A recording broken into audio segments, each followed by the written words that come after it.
Muy buenas noches, hermanos, ¿cómo están? ¿Cómo la pasaron hoy? Bastante frío, ¿verdad? Qué recibimiento que le da el Señor a sus siervos en este lugar, frío. Pero gloria al Señor porque he recibido el calor del aprecio, del cariño de ustedes en este lugar. Y eso es lo más bonito, lo más hermoso, que podamos todos en una sola familia amarnos, valorarnos y apreciarnos en el nombre del Señor. Así que bienvenidos y que podamos disfrutar esta noche, que sea otra noche de bendición para nuestras vidas espirituales. Vamos a ir primeramente al libro de, ya hemos orado, ya hemos pedido la bendición de Dios, vamos a ir al libro de Salmos. Salmos capítulo 97. Hermanos, la importancia de saber a profundidad por lo que vamos a ser juzgados todos. ¿Por qué vamos a ser juzgados todos, hermanos? Por la ley de Dios. Así que la importancia de saber a profundidad en qué se va a basar el juicio de Dios para mi vida. ¿De qué puedo ser acusado delante de Dios para no seguir en esta situación y poder, con la ayuda del cielo, con la ayuda del poder del Espíritu Santo, que el Señor pueda cambiar mi vida y cuando yo tenga que comparecer ante el tribunal de Cristo, no haya nada en contra de este servidor? Por eso el Salmo 90, versículo 2 dice: nubes y oscuridad alrededor de él. Justicia y juicio es el cimiento de su trono. ¿Cuál es el cimiento de su trono? ¿Cuál es el cimiento del trono de Dios? Su justicia y su juicio. O sea que si no hay ese cimiento en el trono de Dios, hermanos, no hay reinado. Dios no pudiera gobernar este universo, este mundo. ¿Y cuál es el cimiento de su trono? Pues sus juicios y su justicia. Es a través de la justicia que Él imparte sus juicios en el universo. Es que se rige el universo a través de su justicia. En otras palabras, ¿cuál es el cimiento de ese trono? Vamos al Salmo capítulo 111. En realidad, cuando habla del cimiento de su trono, cuando habla de qué es la justicia, qué es el juicio, qué es lo que determina la justicia y el juicio en un país, en una nación. Vamos a mirar qué dice Salmos 111, versículo 7. Las obras de tus manos son verdad y juicio. Fieles son ¿cuántos de los mandamientos? Todos. Afirmados. Por eso la ley de Dios, los mandamientos de Dios son el cimiento del trono de Dios y están afirmados porque son la base de su reino. Si no hubiese ley o si el diablo lograse quitar la ley de Dios, destruiría el gobierno de Dios. Pregunto, ¿lo ha logrado casi en este mundo? Por eso es que el hombre no teme a Dios. Por eso es que cada quien ahora hace lo que quiere. Los hombres con hombres, mujeres con mujeres, hombres con animales. Y este mundo se está volviendo una locura. Y a lo bueno lo llaman malo y a lo malo lo llaman ¿qué? Bueno, porque no hay ley. La ley de Dios casi ha sido borrada de la mente del ser humano. Y hermanos, escuchen lo que te voy a decir en esta noche. Si usted no conoce la voluntad de Dios, si usted no medita en la ley de Dios, si usted no conoce la profundidad de la ley de Dios, usted y yo iremos a terminar igual que los demás. O sea que esto es una solemne responsabilidad para el pueblo de Dios de los últimos días. De no solamente meditar en la ley de Dios, de no solamente conocer la voluntad de Dios, sino que esa ley sea el cimiento del trono de mi corazón y de mi mente.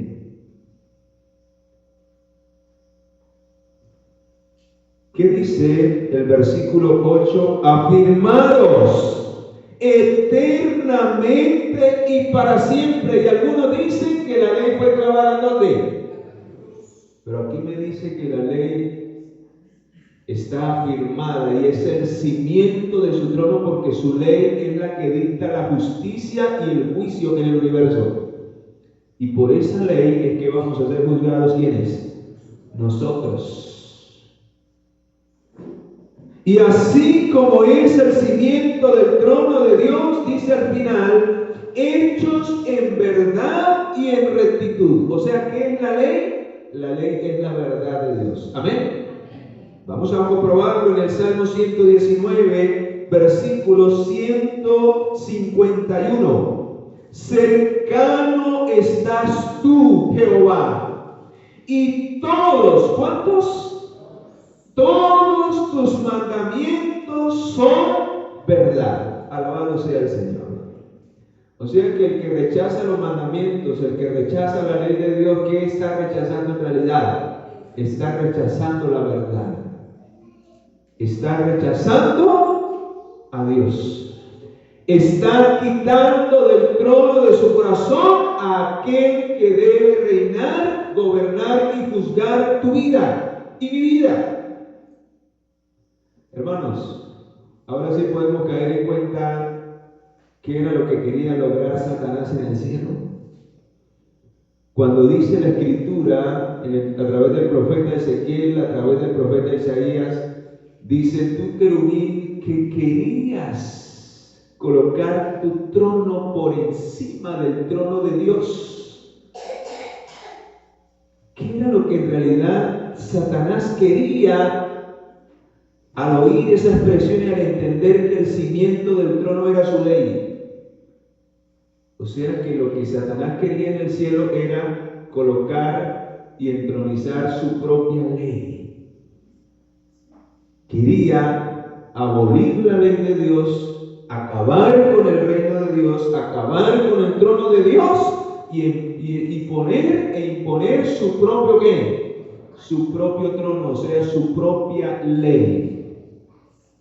Y como no lo pudo hacer en el cielo, ¿dónde lo está logrando? Hermanos, y por eso Dios nos ayude para que al entender esto dejemos de promover el reino de Satanás y promovamos el reino de ¿quién? El reino de Cristo en nuestras vidas, en nuestros hogares. Cuando usted le enseña a sus hijos, como lo estudiamos ayer, le enseña a memorizar la ley de Dios, a obedecer la ley de Dios, y no por ahí de vez en cuando. ¿Cada cuánto debemos enseñarle y repetirle? Todos los días. Entonces usted está promoviendo el trono de Dios, el cimiento de su trono, está promoviendo la verdad, está promoviendo la justicia en su hogar y en la vida de sus hijos. Sus hijos van a ser hombres y mujeres justos, hombres y mujeres veraces y fieles a Dios, y el trono de su corazón lo va a ocupar ¿quién? Dios. Eso lo digo por experiencia. Mi mamá me enseñó eso desde pequeño. Por eso para mí lo primero es Dios. Porque ella me enseñó no solamente de palabra, sino su testimonio repercutía en mi vida de que en realidad Dios era lo primero para ella. Por eso, con esta breve introducción vamos a introducirnos ahora sí al primer mandamiento, para que miremos, hermanos, la importancia del primer mandamiento de la ley de Dios. ¿Por qué este primer mandamiento empieza diciendo de esta manera? Éxodo y Deuteronomios capítulo 5 y Éxodo capítulo 20 encontramos la ley de Dios. Pero vamos a utilizar lo que se escribió en Éxodo capítulo 20. Versículo 1, habló Dios todas estas palabras. Yo soy Jehová tu Dios, que te saqué de la tierra de Egipto, de casa de ¿qué? De servidumbre. Y esto, aunque fue dado literalmente para el pueblo de Dios, es también dado literalmente para Israel, el pueblo de Dios de los últimos días. Así como Dios sacó a ese pueblo de la esclavitud en Egipto, todo aquel que quiere salir de la esclavitud del pecado, el Señor establece un pacto con él y entonces le declara su ley y quiere escribirla a través del Espíritu Santo en las tablas de ¿qué? En las tablas del corazón. Ya no como en el antiguo pacto en 2 tablas de piedra. Ahora el dedo de Dios, que es el Espíritu Santo en el nuevo pacto, quiere escribirlas en las tablas de tu corazón. Amén. Y dice allí, hermano, ¿cuál es el primer mandamiento que el Señor declara en el versículo 3? Dice, no tendrás dioses ajenos delante de quién. Y vamos a repasarlo todas las noches. El fin es que el viernes, el que no se lo sabe, se lo sepa completico de memoria. Ellos deben de estar en nuestra mente y en nuestro corazón. Amén. No tendrás dioses ajenos delante de quién. ¿Cuántos ya están elaborando? ¿Cuántos ya tienen la ley de Dios en su hogar repartida? Hermanos, espero que no seamos solamente de oídas. Esperamos que ya estamos colocando en los dinteles de nuestra casa la ley de Dios, los mandamientos regados en la casa para que cuando nos levantemos y vayamos a la sala, veamos uno. Cuando vayamos a la cocina, veamos otro. Y que no se nos olvide. Y que mamá no tenga que todos los días estar ahí, porque solo con verlos ya, y en el estudio volverlos a recordar. Hasta que queden grabados ¿en dónde? En la mente. Eso va a ser un escudo grande, hermanos. Recuerdo que cuando yo me los aprendí de memoria, tenía la edad de 12 años, cuando eso. En ese tiempo mi mamá recibió este llamado y se propuso enseñármelos. A ella antes no le había prestado importancia, como quizás de pronto a algunos les ha pasado hasta el día de hoy, pero nunca es tarde para empezar. Amén. Desde que tengamos vida, tenemos misericordia todavía. Amén. Así que, desde esa edad, desde los 12 años, me los aprendí de memoria completicos. Y qué bendición para los años de mi adolescencia, hermanos. En realidad, lo que dice Hebreos capítulo 10, versículo 16, hablando de la obra del Espíritu Santo en el nuevo pacto, dice que en el nuevo pacto, en aquellos días, después de aquellos días, haré un pacto. Escribiré mis leyes. ¿En dónde? En sus corazones. Y hermanos, en realidad el Espíritu Santo me hacía recordar cuando yo iba a cometer un error, iba a tomar una mala decisión, aparecía la ley de Dios, esa ley que me había grabado en la mente. El Espíritu la hacía revivir en esos momentos de tentación, hermano. Y en realidad la ley de Dios fue un cerco para que el diablo no destruyera mi vida. ¿Y por qué lo llamo un cerco? Sí, hermano, así como usted cerca allá para que no se entren los animales de otro lado. Así es la ley de Dios no salva a nadie, pero la ley de Dios es ese cerco que nos protege para no salirnos de la voluntad de Dios y para que el diablo no se nos meta en nuestra mente y en nuestro corazón. Pero ¿qué pasa si usted derriba un cerco, un pilar de esos? ¿Qué pasa? Por ahí se puede meter el diablo. Y dice la Biblia en 1 Pedro 5:8 que ¿cómo anda el diablo? Como león rugiente. Por eso no vale guardar 9 y derribar uno de los pilares de la ley de Dios, porque por ahí el diablo se mete y finalmente arrasa con todo. Y por eso este primer mandamiento tiene que ver con no tener dioses ajenos delante de Él. ¿Qué significa eso?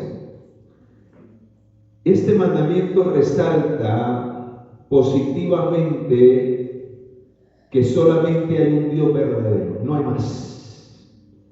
Al reconocer este mandamiento, no me puedo dar el lujo de adorar a otro que no sea el Dios del cielo. Amén. ¿Y por qué debo de adorar a Dios? ¿Por qué no hay otro como Él? ¿Por qué Él es Dios? ¿Y por qué Él se merece toda mi atención?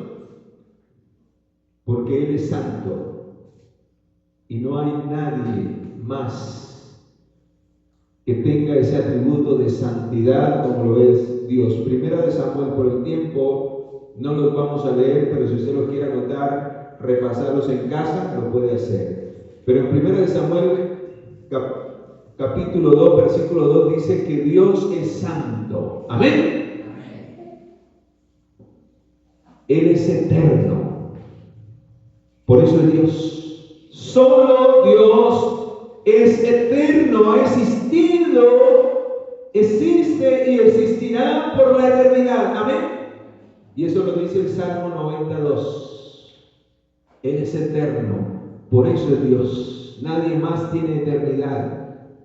Nadie más tiene vida en sí mismo. Solo Dios. Es un atributo exclusivo de Dios. Dios no tiene amor, no da amor. Dios es amor. Y nadie más tiene ese atributo, sino solo Dios. Y Primera de Juan, capítulo 4, versículo 8 lo dice. El que no ama no ha conocido a Dios, porque Dios es ¿qué? Dios es amor. Dios es omnipotente. No hay nada que le quede difícil, no hay nada imposible para Dios. Él es todopoderoso. Él todo lo puede. Amén. Y Apocalipsis 19:6 corrobora que Él es todopoderoso. Él es el mejor. No hay nada ni nadie por encima de Él. Él es omnisciente. Él todo lo sabe. No hay nada que se pueda esconder delante de ¿qué? De su presencia. Hebreos 4:13 dice que todas las cosas están desnudas delante de aquel a quien tendremos que darle ¿qué? Cuentas. Tremendo, hermano. Solo Dios tiene ese atributo, nadie más lo tiene. ¿O usted sabe si hay alguien más que lo tiene? No, no hay nadie más. Solo Dios es omnipresente. Y eso lo dice el Salmo 139. ¿A dónde vayamos que no esté la presencia de quién? De Dios. En lo más alto, allí estás tú. En lo más bajo, allí estás tú. Donde quiera que usted se quiera esconder, allí estará la presencia de quién? De Dios. Dios tiene ese atributo. Dios es omnipresente. Y este otro que es lindo, Dios es inmutable, no cambia. Es el mismo ayer, hoy y por los siglos de los siglos. ¿Qué tal que Dios cambiara como nosotros cambiamos? Hoy estamos felices y al otro rato ya estamos con la cara arrugada. No. Dios es inmutable. Dios es grande en misericordia. Amén. Y eso lo dice Malaquías capítulo 3, versículo 6. Hermanos, por estos y otros atributos más, pero quise resaltar estos en especial, es que Dios es Dios. Y no puedo colocar a otro Dios entre comillas, porque nadie puede igualarlo a Él en estos atributos. Y por eso yo no puedo darle el primer lugar a ninguna otra cosa, a ninguna otra persona, a ningún otro ídolo, porque nadie posee los atributos que solo Dios posee. Amén. Y eso hace de Dios el ser supremo. Eso debería ser de Dios en mi vida, el ser supremo. Eso, cuando usted lo logra asimilar, lo logra entender, hermanos, hace que nosotros, en realidad, no sé, en el caso mío, yo al lado de Dios me siento nada. ¿Quién soy yo? Al lado de un Dios tan poderoso, tan grande, tan sublime. ¿Quién soy yo? ¿Y quién soy yo para cambiarlo por otro? Por eso categóricamente el Señor dice: no tendrás dioses ajenos delante de mí. Y si Él, con los atributos que posee, lo dice, ¿qué debo de hacer yo como criatura? Obedecer. Obedecer, hermanos. Si yo reconozco la grandeza de Dios, su poder, sus atributos, no queda más que obedecer.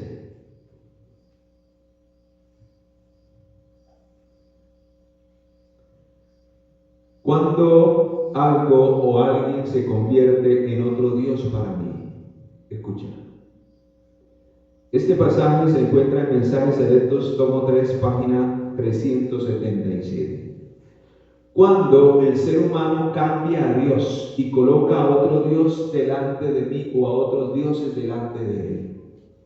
Cuando este mandamiento es violado y pisoteado por el ser humano.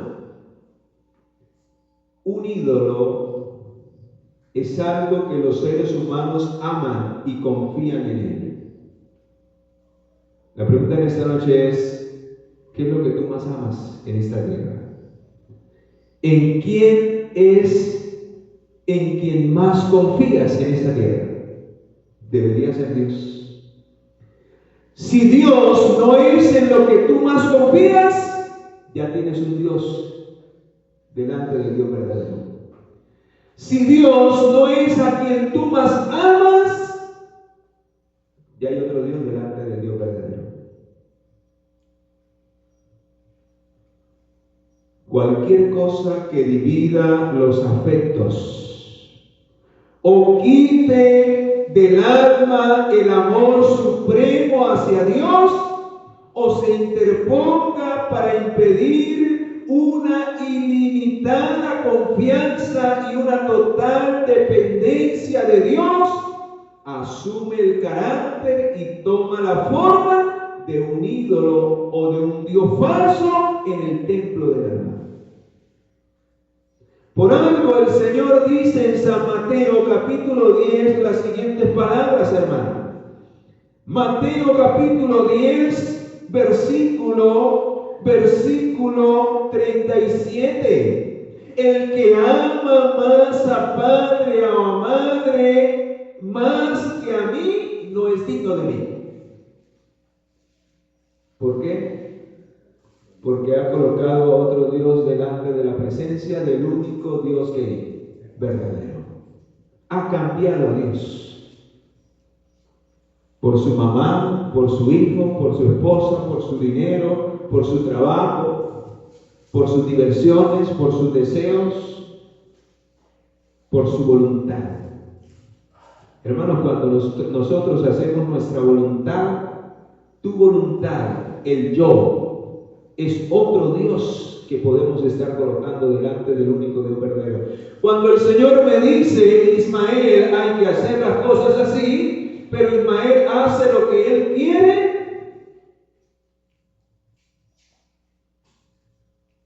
entonces yo me estoy proclamando Dios. Yo me estoy proclamando Dios, o sea que yo no dependo de Él, yo no confío en Él y yo no le creo a Él, porque yo hago mi propia voluntad, no hago la voluntad de Él. Eso lo dice la inspiración divina en el libro, en la matutina, a fin de conocerle, del 8 de junio. Debemos vaciarnos del yo es el gran ídolo del ser humano, a fin de dar lugar a Jesús. Pero son muchos los que tienen su corazón lleno de ídolos, que no tienen lugar para el Redentor del mundo. Enfocan sus pensamientos, sus afectos en sus negocios. ¿Qué puede ser un ídolo? Hermanos, cuando no hay tiempo para meditar en el Señor, cuando los negocios, el dinero, cuando la codicia por tener cosas materiales nos quitan nuestro tiempo para relacionarnos, para amar y para espaciarnos en agradar y en hacer la voluntad de Dios. Se enfocan en sus negocios, su posición, su familia, y se aferran a sus opiniones y modo de proceder y los acarician como ídolos en el alma. Debemos vaciarnos del yo, o el yo se convertirá en otro Dios que colocaremos delante de nosotros. ¿Y qué dice el primer mandamiento? No tendrás o no colocarás otro Dios delante de mí, porque el único Dios verdadero es ¿quién? Es Jehová, el Señor de los ejércitos. Amén. ¿Será que hay maldición al no acatar este mandato del cielo? Testimonio para Ministro, página 434, escucha lo que dice. Ninguna desgracia es tan grande como como el convertirse en adorador de un Dios falso. ¿Y cómo logramos esa desgracia? ¿Cómo alcanzamos esa desgracia? Cuando se permite que los afectos que Dios reclama para él solo se dirijan a objetos terrenales, a una mujer, a un hombre o a alguna cosa terrenal. Dios es reemplazado por el objeto que encadena y roba los sentimientos y los afectos que debe ocupar el único Dios verdadero. Hermanos, ¿y cuántas personas abandonan los caminos del Señor? ¿Cuántas personas le dan la espalda a Dios por seguir un hombre, por seguir una mujer, por adquirir bienes materiales, por adquirir cosas en este mundo? Están dejando lo más importante, lo más valioso, lo más grande, lo más extraordinario, y están dejando al único que nos puede quitar todo lo que tenemos. Por eso es que a miles que han tomado ese camino nunca han terminado bien y han tenido que sufrir las consecuencias porque le han dado la espalda al único que es el proveedor de todo lo que tenemos.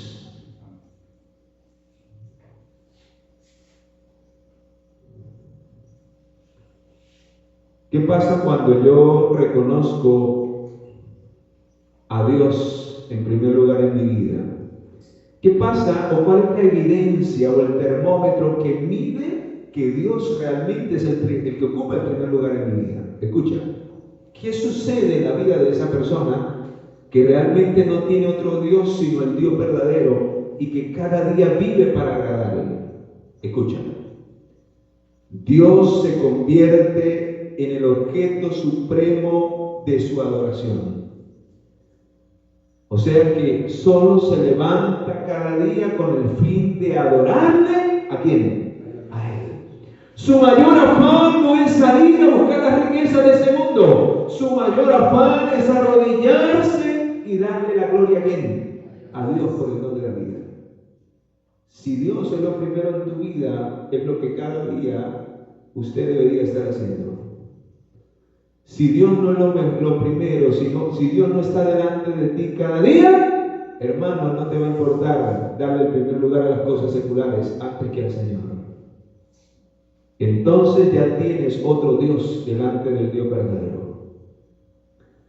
Si Dios es el Dios de tu vida, vida y no tienes otro Dios delante de ti, el mejor servicio, la mayor energía de tu cuerpo será dispuesta para servirle. La pregunta es, ¿estamos viviendo esa experiencia? ¿Te dispones a servir a Dios cuando Dios te quiere utilizar, cuando Dios te llama, cuando Dios te invita para hacerlo? Pues si colocas tu vida al servicio del Señor, Dios realmente es el Dios de tu vida, porque Él es el que manda. Él es el que nos da cada día la vida, el que nos da las fuerzas, el que nos da la salud. Y no es para que la malgastemos, sino para que la utilicemos para la gloria de su nombre. Amén. Si Dios es lo mejor, si Dios es el primero que ocupa tu corazón, vas a amarlo a Él por encima de todas las cosas. Vas a querer estar cada día más cerca de Dios. Vas a querer pasar más tiempo con Dios porque estás enamorado. Estás enamorada. Y si no recuerdan los que son aquí casados, ¿verdad? Cuando estaban de novios, en ese primer amor, no se querían despegar. Se hacían las horas corticas. Pero cuando usted no está enamorado del Señor, aquí llega y nomás mira el reloj y a qué hora se va. Llega del trabajo y dice, no, qué pereza, estoy cansado. Usted le decía eso cuando era de novio con su esposa, con su esposo. Estoy cansado, no quiero ir a ver. No quiero escuchar. No, hermano, si estuviera cansado, así tocara caminar lo que tocara caminar, ya llegaba, ¿sí o no? Si tú y yo realmente estamos enamorados de ese Dios verdadero, no habrá cansancio, no nos cansaremos de cada día buscarle y de querer estar delante de su presencia. Amén. Si realmente Dios es lo primero en mi vida, no me cansaré de obedecerle. Lo que Dios mande, eso haré. Porque Él es Dios y yo soy una criatura. Amén. Si Dios es Dios, para mí tendré temor de Él. ¿Y saben qué es el temor? Es reverencia, respeto por lo que Él quiere para mí, por lo que Él es, por su grandeza, por su poder. Qué triste que a veces hay personas que ya van a los extremos, mencionan el nombre de Dios de una manera irrespetuosa, deliberada, jocosa, y no hay un respeto. Dios nos ama, Dios es misericordioso, pero Él merece respeto porque Él es grande y Él es poderoso, es sublime y merece toda nuestra reverencia. Qué triste cuando aquí no mostramos respeto cuando Dios está hablando a través de sus siervos, cuando hacemos irreverencia en la casa de Dios, cuando aún en el culto familiar no respetamos las horas del culto familiar y nos presentamos como queremos, estamos irrespetando a Dios y estamos rebajando a Dios a nuestro nivel. Y Dios merece respeto en la manera en que nos presentamos delante de Él. A tal punto que aún a Moisés, un siervo de Dios, que le dijo allá en la zarza, quita tu calzado, porque el lugar que estás pisando es lugar que, ¿y por qué era santo? Porque la presencia de Dios estaba allí. ¿Qué hacen los ángeles, que son seres excelsos, poderosos? Inclinan su rostro en reverencia, con dos cubren su rostro, con dos cubren sus pies en reverencia. Y cuánto más nosotros que somos seres pecaminosos no deberíamos, hermanos, presentarnos delante de Dios de una manera respetuosa. Las damas, vestirse con pudor, los caballeros. Ahora eso ya no importa, porque el que reina es otro Dios a quien queremos deleitar, y no al Dios que merece el temor de sus hijos, que es el respeto y que es la reverencia que solo Él se merece. Amén. Cuando amamos a Dios y cuando Dios es lo primero en nuestras vidas, hermanos, hay un deleite.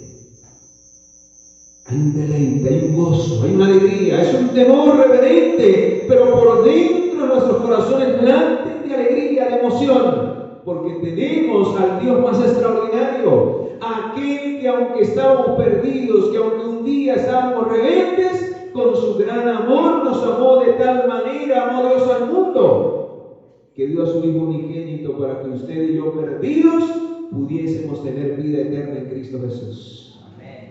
Cuando comprendimos la maravilla del amor de Dios, hermanos, no queda más que deleitarnos. Por eso un cristiano no puede vivir una vida abatida. Debe ser la persona más gozosa porque tiene al Dios más grande.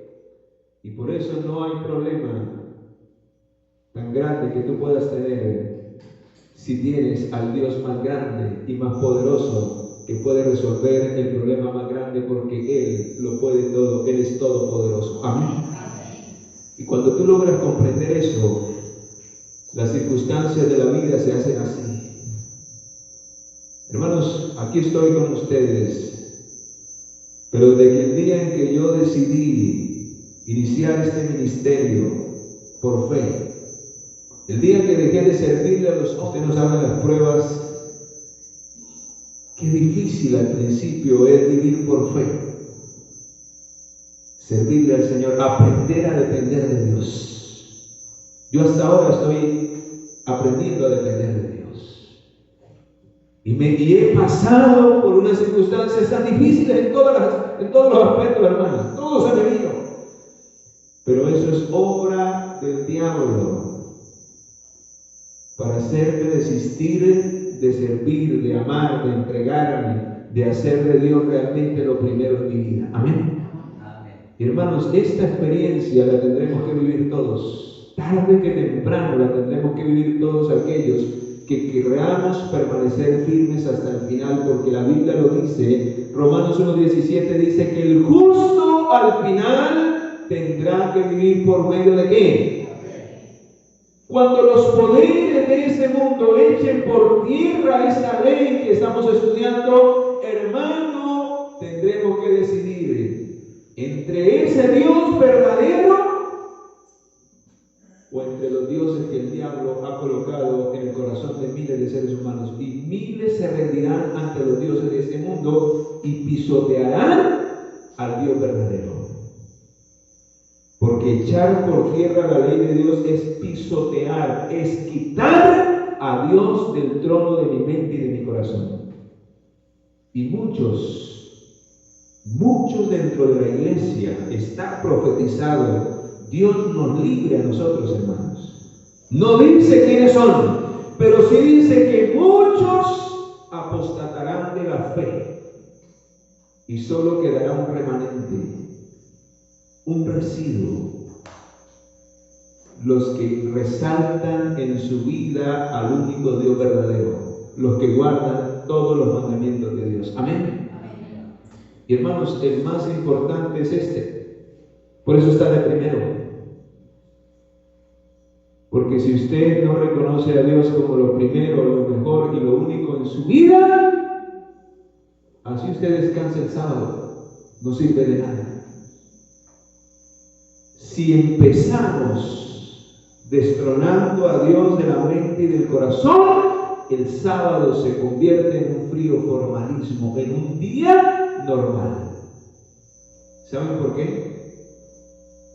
Porque si no adoramos al Señor todos los días de nuestra vida, ¿de qué nos sirve decir que lo adoramos en el día sábado?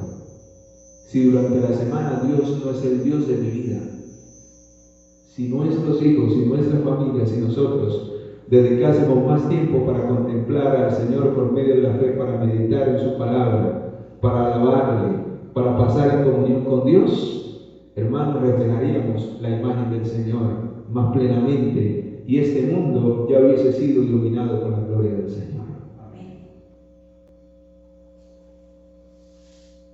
Que Dios nos ayude, que Dios nos ilumine